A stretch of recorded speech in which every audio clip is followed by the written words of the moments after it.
Good afternoon, and thank you so much for joining us for this week's Thursday with AARP Wisconsin streaming show. I am Amber Miller, your host, and of course, before we get to our fabulous guest, just a couple of friendly reminders. If you're looking for additional information about AARP Wisconsin, which also includes events, volunteer opportunities, advocacy information, we invite you to visit our website at aarp.org/WI.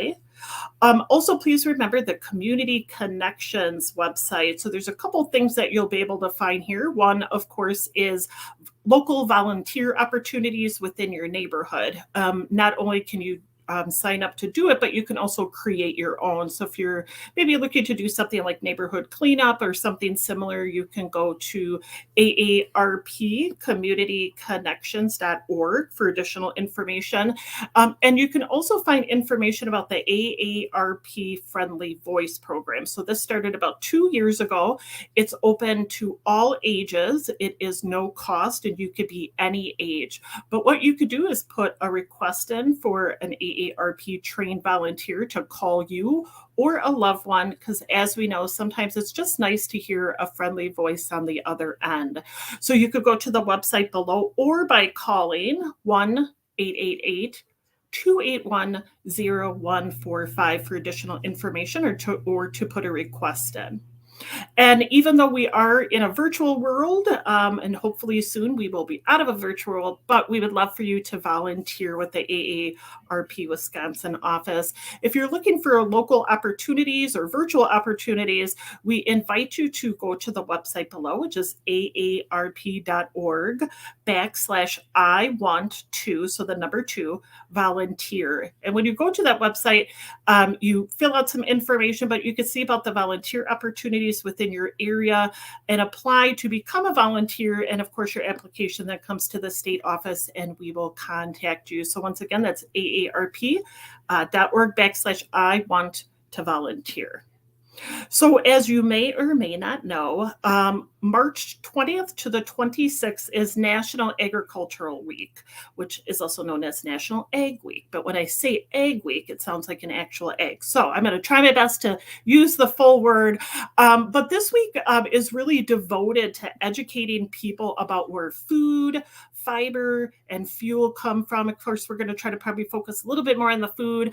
But every year, producers, egg associations, corporations, universities, government agencies, and others join together to recognize the contributions of agriculture. So we have 2 lovely guests with us today. So I'd love to be joined by Abigail Martin. So she's the program manager with Farm Wisconsin Discovery Center, and also Professor Edna Ledesma, assistant professor with the Department of Planning and Landscape Architecture at University of Wisconsin-Madison. Hello, ladies. How are you doing?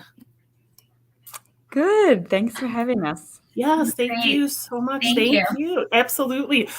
So we're going to start with Abigail first, and then Professor will come back to you, but we're looking forward to just hearing all about National Egg Week. So Abigail, I know we were talking a little bit before the start of the show about Farm Wisconsin Discovery Center, because I must admit I did not hear about this, but I looked at the website and I was like blown away about how great it is, and it really kind of coincides with the National Agricultural Week. So before my question, I just want to remind our viewers, if you have a question or comment for any of our guests today, we encourage you to post them below on the facebook.com page or our YouTube page, and we're going to get to them very shortly. So Abigail, can you tell us a little bit more about the Farm Wisconsin Discovery Center?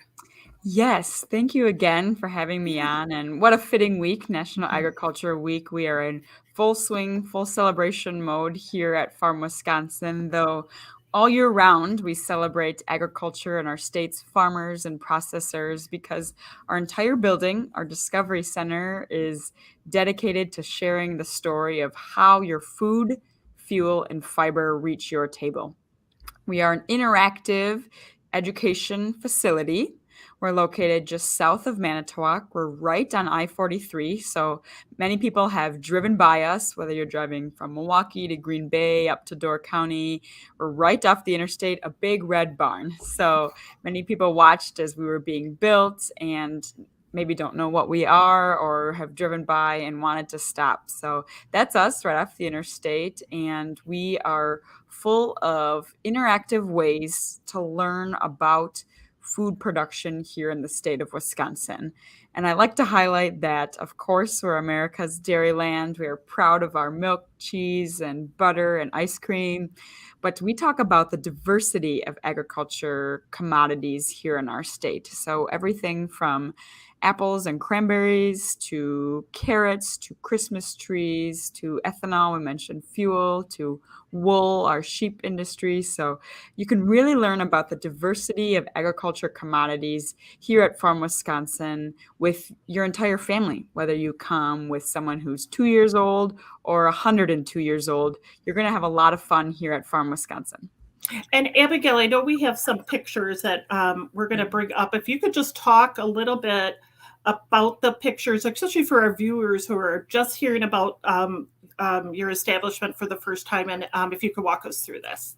Yeah, so this is a great one to start with. We have 10,000 square feet of hands-on interactive exhibits, and we try to stress the fact that they are interactive, and you're going to have a lot of fun while you're here. They're not static. It's meant to get hands-on. So this exhibit you can see right here, this is a milking unit that we would use for our dairy cows, and you would be attached to a cow's udder, so you can feel exactly what it feels like, what that cow is feeling when she is being milked. You can stick your hand right down in the inflation. That's called an inflation there. And just a great example of how interactive our exhibits are. And there's a lot to see and do with our exhibits. Next picture. Okay. Yeah, so this is a highlight. This is my favorite area of Farm Wisconsin. This is our Land O'Lakes birthing barn. And by the name, you might have guessed that you are able to watch the birth of a calf right here on site at Farm Wisconsin. So each day that we're open, we bring over 2 pregnant cows in hopes that they give birth on site. Of course, Mother Nature, right? It's a little out of our control, but I will say we had 1 calf born on Tuesday, 2 calves born yesterday, and we've already had 1 born this morning. So we're on a roll right now. Yeah, must be something in the water right now. Correct. We're having a lot of calves born, but it's easily a highlight for anyone that comes and visits. You get a chance to watch mom deliver, watch that calf take its first few steps like we're seeing here in this picture, and get really up close and personal to our cows. And then this one is we have 3 areas of our experience. So we have our exhibits, we have our birthing barn. The final one is a tour of a local dairy farm. Right now, our bus tour out to the farm is not running due to COVID. However, we still get a virtual experience here at Farm Wisconsin, and we're looking for our tours to resume really soon. One benefit, though, if you do come with a group, so maybe somebody's watching and wants to bring a group of people and you come on your own bus, already all grouped together, we can take you out to the farm. And this is a snapshot of how awesome the experience is out on the farm, because the bus drives right down the barn that the cows live in. So you can see kind of right out the bus driver's window, those cows, their feet on the ground right below them. You are right up close and personal with where these cows are living. So that's another highlight of our experience. And of course, you've probably worked up an appetite by now. So you've learned all about where your food comes from, how it's grown in the state. And then you can continue that farm to table journey at our Wisconsin Cafe right here on site. We use lots of locally grown produce. We're sourcing our meats from Newton Meats. They're right down the road, a very popular butcher here in town. Our greens, some of our leafy greens are coming from Lake Orchard Aquaponics. So they're grown aquaponically in a system using water and their fish to clean the water. So there's really some great stories to tell about the food that we are using in our cafe to make some delicious dishes that you can enjoy, like I said, after you've worked up an appetite. Mm-hmm. Abigail, I do have to say, yeah, that food looked delicious. I love how it really could be intergenerational. It could be a whole family coming of all ages. I do have to mention, and I've mentioned this to my coworkers, my nieces during COVID, who are now 7 and 10, are obsessed with Little House on the Prairie. And I'm in Milwaukee, so I actually rented a community garden for the past 2 summers because they really wanted to learn how to grow their own vegetables. But to have access to this facility to see animals and get the tour and do that farm to table, I think is an experience all by itself. Exactly. Yeah, we have people that come here with their young kids, their parents, their grandparents. Like you said, they bring the whole family. We get a lot of school field trips, everything from preschool all the way up to high school. And then we get, retired folks that are doing bus tours around the country. So we get everything in between. It's a great chance to learn about agriculture for the first time. Maybe some folks watching grew up on a farm, or like their parents grew up on a farm and are looking to reconnect a little bit. I'll say it's even a great experience for somebody in agriculture, because I grew up on my family's dairy farm, but like I was talking about earlier, our community is so diverse here in the state. So you can learn about how apples are grown or how carrots are harvested. And there's a lot of new technology that's used in agriculture. This is not necessarily your grandfather's way of farming anymore, with all of the apps and the GPS guidance that farmers are using to be really efficient and be good stewards of the land and their water resources.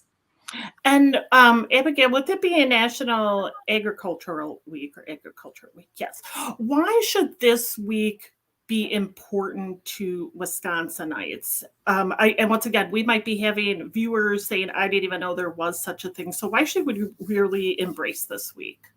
Yeah, agriculture touches all of our lives, whether we're in the field or not. We all are eating 3, maybe 4 or 5 meals a day. We're eating every day.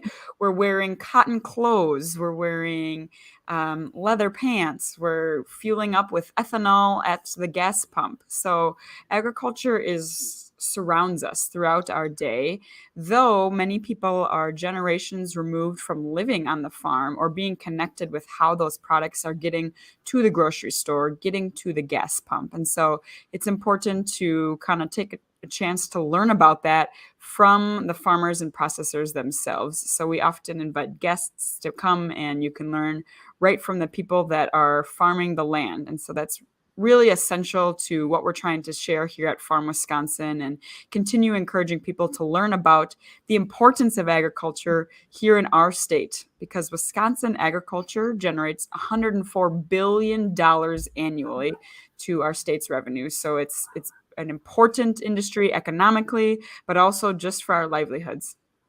And Abigail, if our viewers are wanting additional information about Farm Wisconsin, and then if you could just, I guess the website just came up, and also if you could talk about if there is a fee related to this or anything else you would like to plug about the organization. Yeah, so we would love for you to come visit. If we hopefully gave you a good little taste today. We're open Thursdays, Fridays, and Saturdays right now, though we sometimes have special hours, so you can check our website. That's farmwisconsin.org, right on the bottom of the screen.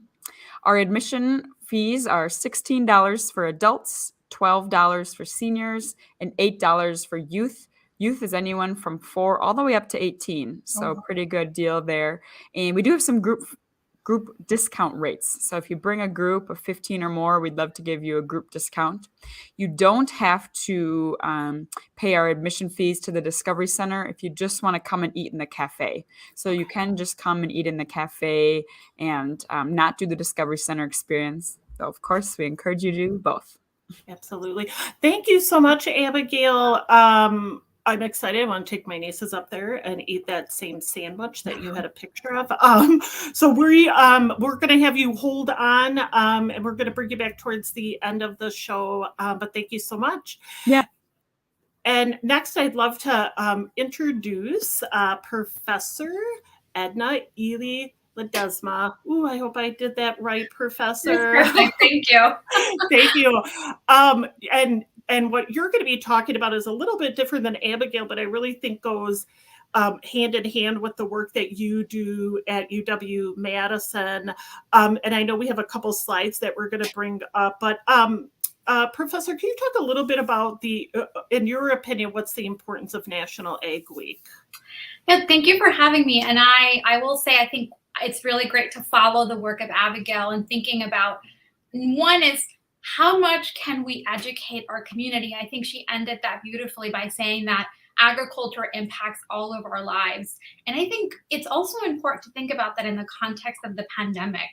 One of the things that's been really incredibly powerful is how much people began to recognize the power of community and how agriculture creates a community. And we see that within our farmers market. So the work that I do is really centered on bringing a voice to the power, economic, social, environmental power that farmers markets bring to our community. I run and operate a lab. I'm the director of the Kaufman Lab at the University of Wisconsin-Madison. And this lab is centered on understanding the design and operation of marketplaces.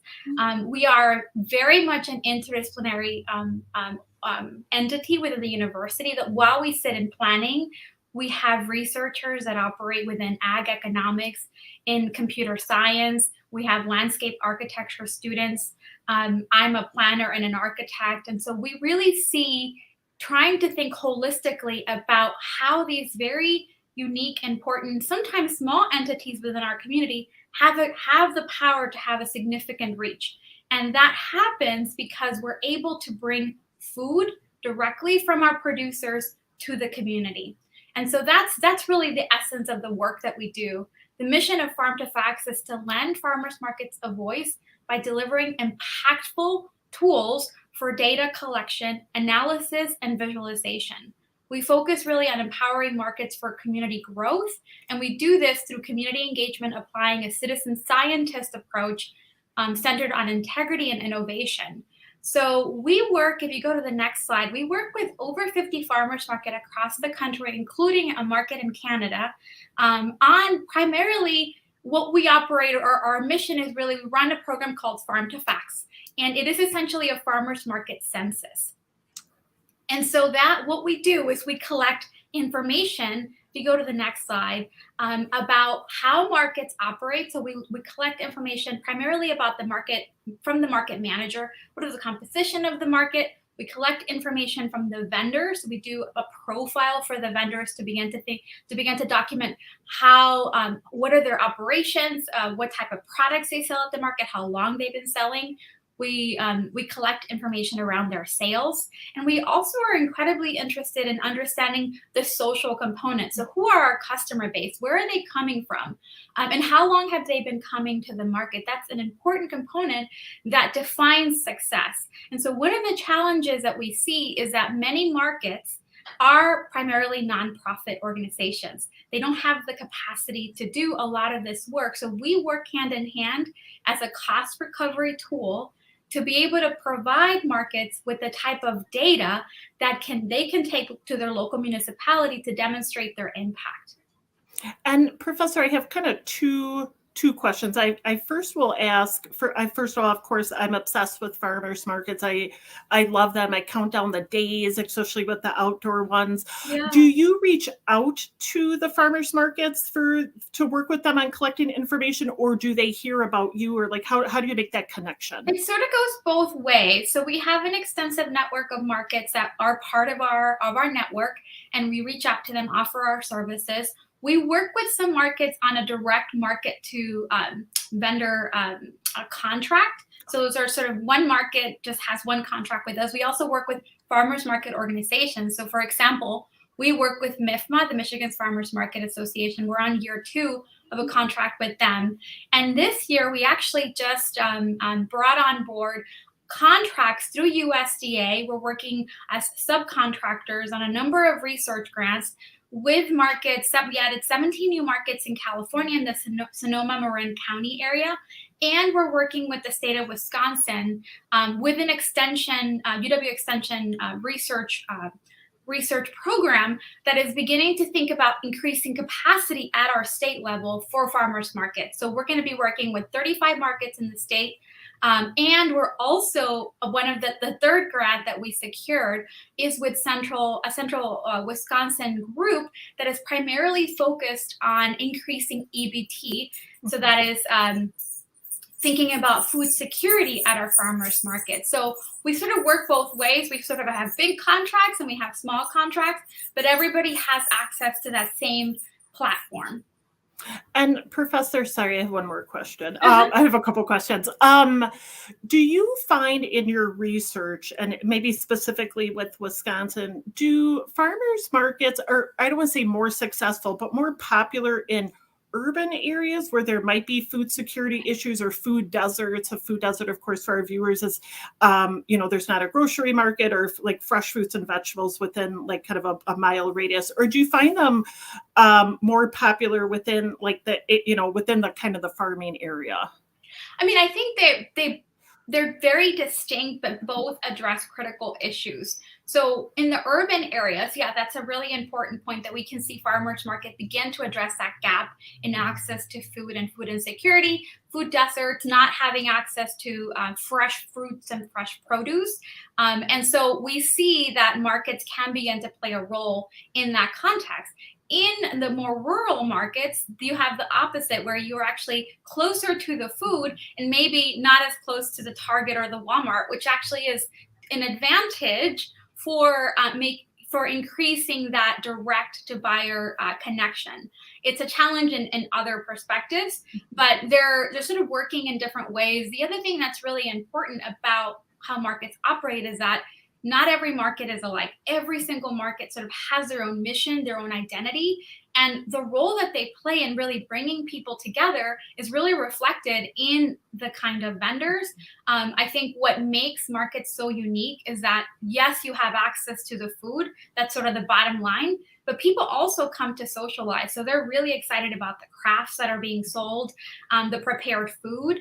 I gave another lecture yesterday to a group of students yesterday. And, I had a student that was really excited, had a vivid memory of the lemonade that had at this one market, right? So we have a very unique connection of memory of place. And that is very important in terms of what makes markets, special to our communities. And Professor, can you tell us how collecting this really important data is useful for the markets? That's a great question. So why this is important, as I mentioned, is that for the market's bottom line, they have to justify their operation. Many times markets are operating in the public domain. They might be operating in a park or in a public easement or in a parking lot, or et cetera. And so many times the markets or the market boards then have to then justify back to the local municipality their operation. So Farm to Facts is a tool that allows them to collect over time particular datums that begin to quantify their impact so that they can take that data and report back how impactful they have been. We've seen in cases that, for example, markets that do have access to or introduce access to EBT, at the markets, have many of them have implemented or try to implement what are called double dollar programs. And so that is one way to demonstrate that if the community is able to shop there is a significant impact when the market is able to then double the amount of impact or double the dollars that they're spending. So if I bring $10 of my SNAP benefits to the market, and the market then offers me $10 as an incentive, then I'm able to shop for $20 of apples and lettuce and eggs at the market. And think about the impact that has to the local economy, because that money goes directly to the farmer. And so we are able to demonstrate that impact with our Farm to Facts tool. And Professor, how can people learn more about the ecosystem service tool? Oh, that's a great question. So if we go to I think it's slide number 5. Actually, let's go to number 6. So I know we're running out of time on my segment, but nope, you're fine. The ecosystem services tool, I'm super excited. It's coming out this week. We've launched the week, I'm on the semester mindset, but the week before spring break, which is last week, we released this pilot program it is being released at no cost to farmers. So the way that the ecosystem services tool is, we were interested not only in how Farm to Facts can begin to document the impact of the market, but thinking more finite about the environmental impact of agricultural practices. And the way we've designed this, if you go to the next slide, we calculate the performance of your farming practices based on 6 different variables: the health of the soil, the type of livestock, the infrastructure, the machinery, how you bring your products to the market. We're thinking about alternative energy use. And so we rate your operations based on a good, better, or could improve. And that we begin to give you some recommendations about how you could improve, say, in your use of alternative energy. And why this is important is because farmers, specifically when we're thinking about the smaller farm, the local farmer, who might have a more diverse set of operations, we want them to be able to then quantify and demonstrate how their work is actually having a significant impact on our environment. And so the farmers could then also generate these sort of indicators and outputs that measure their impact, and say display that at their vendor stall at the market and show, hey, not only am I USD organic certified, but I'm doing that because I'm checking all these other boxes, right? So we're thinking about performance plus, right? So it's another level of increased confidence and demonstrating impact for the farmer. And if a community wanted to work with the lab to work on, a design for a market or community, where should they connect to, or where should they can reach out to us. That's one other element that we didn't get a chance to talk too much about, but we do operate within a planning and landscape architecture department. So we work with the Fondy Farmers Market in Milwaukee during the pandemic.